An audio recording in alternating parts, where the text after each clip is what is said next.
Bonjour à tous, bienvenue sur ma chaîne et bienvenue sur cette vidéo.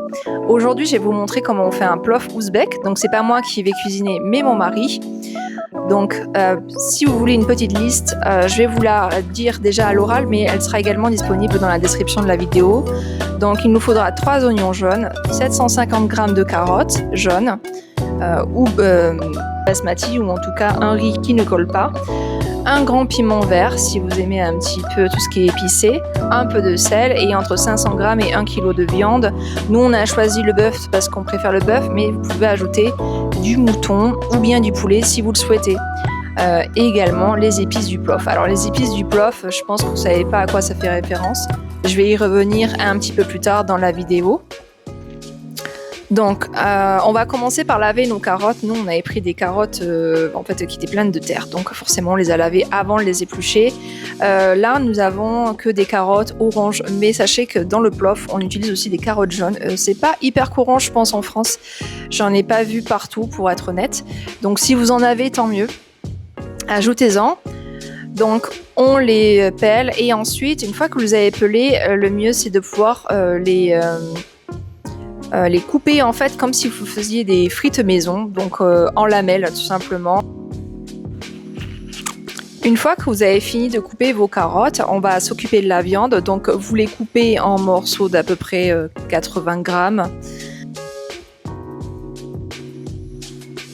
Une fois que vous avez fini de couper votre viande, vous allez rajouter l'huile qu'on a prévue, donc c'est-à-dire un demi-litre d'huile.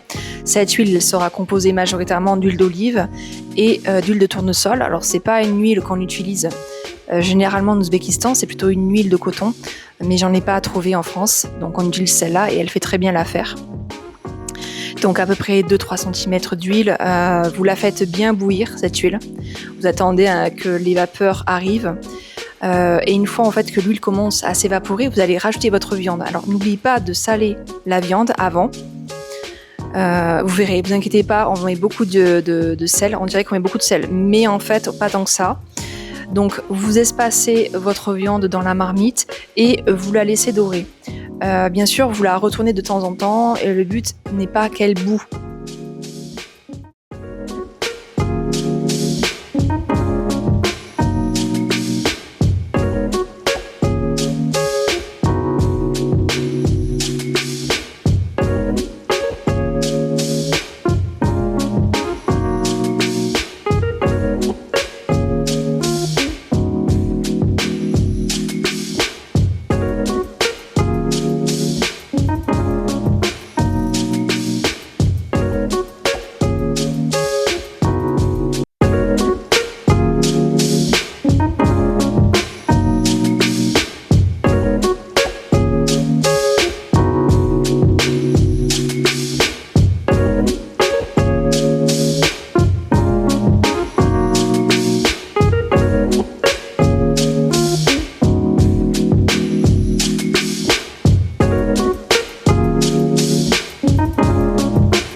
Épices là dans le commerce et fabriquer votre propre épice de plof. Donc vous verrez, ce mélange sent très très bon.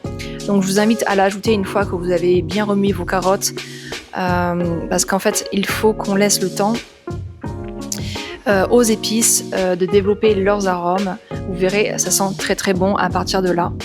Et une fois qu'on a fait ça, donc on retire l'eau de la bouilloire et on va venir immerger toutes les carottes et les épices du plof directement. Donc le but c'est vraiment de mettre sous l'eau les carottes et les épices du plof.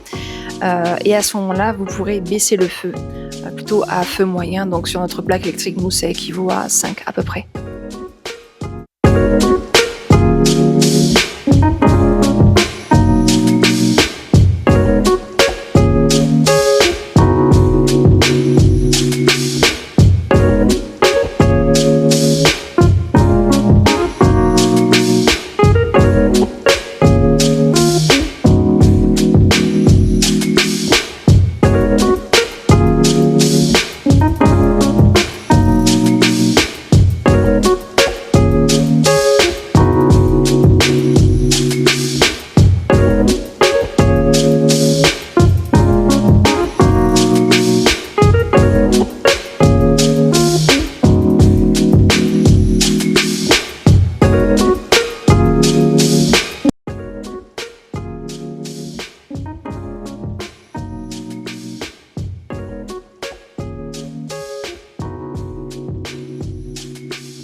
Si vous avez bien respecté cette étape, vous aurez attendu environ 40 minutes avant de passer à cette étape-là. Donc cette étape, elle va être avec le riz. Vous allez le rajouter directement, mais vous n'allez pas le mélanger. Ce qu'il faut faire, c'est c'est bizarre en fait, mais faire comme une espèce de tapis directement sur la marmite. On ne mélange pas le riz, mais vraiment on va l'étaler. Donc une fois que vous avez étalé ce riz, vous allez refaire bouillir de l'eau. Et cette eau, vous allez la mettre environ à 1-2 cm du riz. Donc il faudra encore recouvrir le riz comme on a fait avec les carottes précédemment. Donc là, vous remettez un petit peu de sel. Et ensuite, une fois que vous avez fait tout ça, vous allez remonter le feu à puissance maximum, enfin feu vif en gros, pour nous c'est 9 sur la plaque électrique. Et donc quand l'eau commence à bouillir, vous allez retourner délicatement la couche supérieure du riz afin que la cuisson reste homogène. Et là je vous invite à continuer jusqu'à ce qu'une grande partie de l'eau soit évaporée.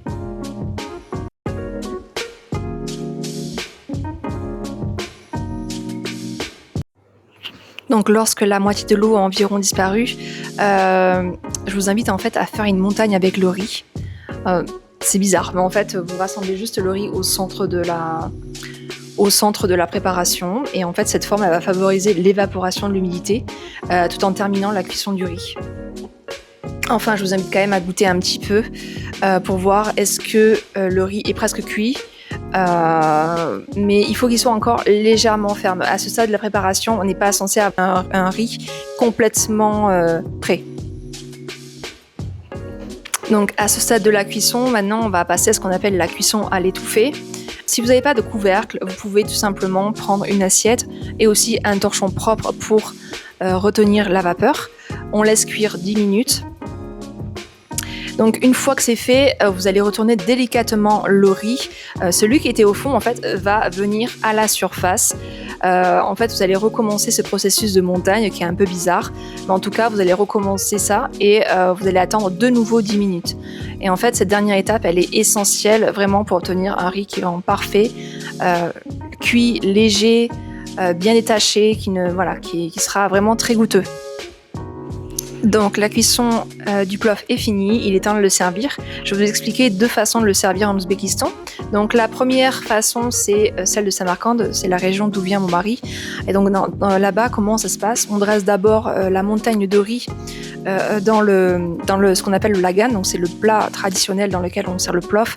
Donc dans un premier temps en fait on va séparer la viande et les carottes du riz, on dresse la montagne et ensuite on met les carottes par-dessus, suivi de la viande, puis des têtes d'ail.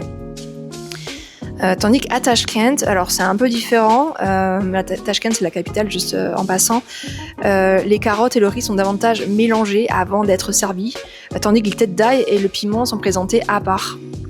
Donc c'est vraiment deux façons différentes de présenter. Là c'est seulement deux façons en Ouzbékistan, mais je suis sûre qu'il en existe plein d'autres dans les régions de l'Ouzbékistan.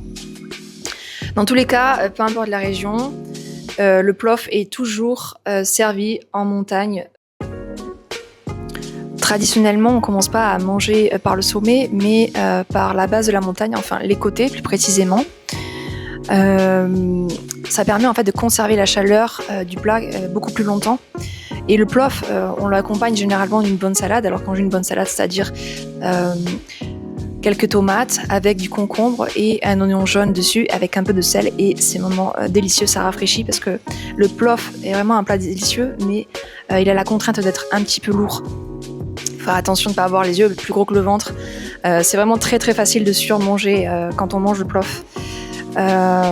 Et on peut l'accompagner d'un thé bien servi, bien chaud, un thé plutôt léger de préférence.